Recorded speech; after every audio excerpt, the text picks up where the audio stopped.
that there have been billions of years on billions of worlds for civilizations to arise.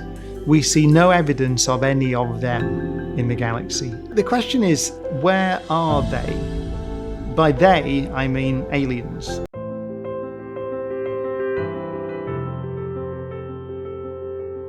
We know that we live in a big old galaxy, in a big old universe. The Milky Way galaxy, we now know, has something like 400 billion suns. And we now know that most of those suns have planetary systems around them. And so there's a lot of real estate, and there's been plenty of time for civilizations to develop.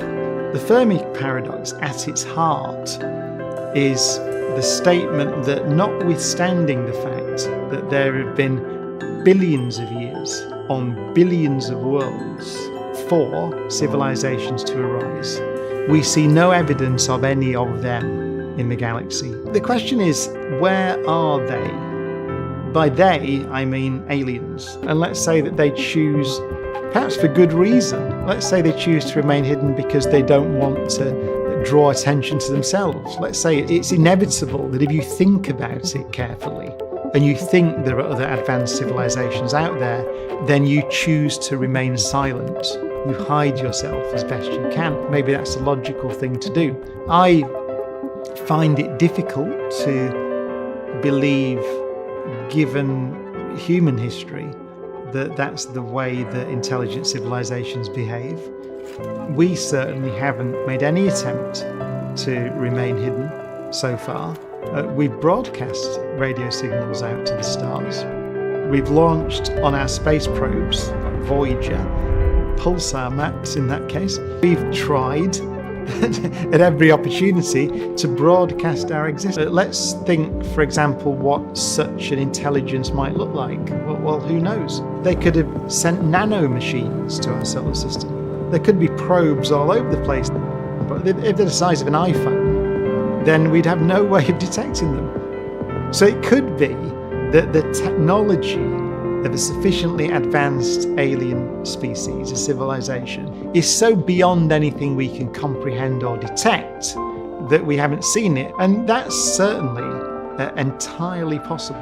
Another possibility is just that the galaxy is so big. The distances between stars are so great that if you imagine there's another civilization, let's say on the other side of our galaxy, even if they had the most powerful radio transmitters you could imagine, then it may just be that the distances are so great that the signals are diluted, that we can't detect them because they're too weak. There's an idea in this field, trying to explain the Fermi paradox, called the Great Filter. So let's think about what it would mean for a great filter to lie in our future. That would mean that civilizations do arise in the Milky Way galaxy and get to somewhere like the position that we're at now. So they develop rocketry, they develop nuclear power, nuclear weapons, for example, they industrialize.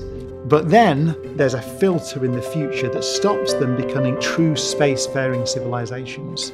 So stops them becoming multiplanetary species and stops them ultimately traveling between solar systems to begin to colonize a galaxy. So why might that be? Why might there be a filter waiting for us? So if you look at the history of life on Earth, then we see that life began 3.8 billion years ago, let's say.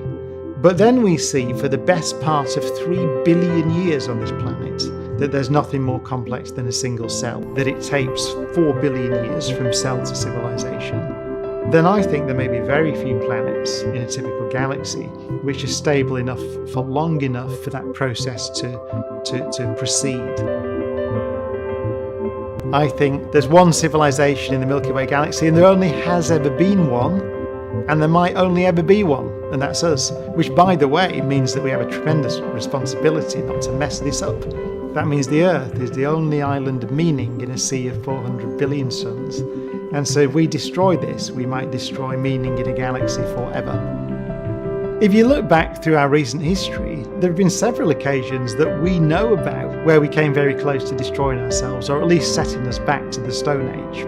for example, where there could have been nuclear launches and weren't. I'm sure there are many others that we don't know about. There's the challenge of climate change. We're completely incapable of coming together at the moment as a global civilization to address that challenge.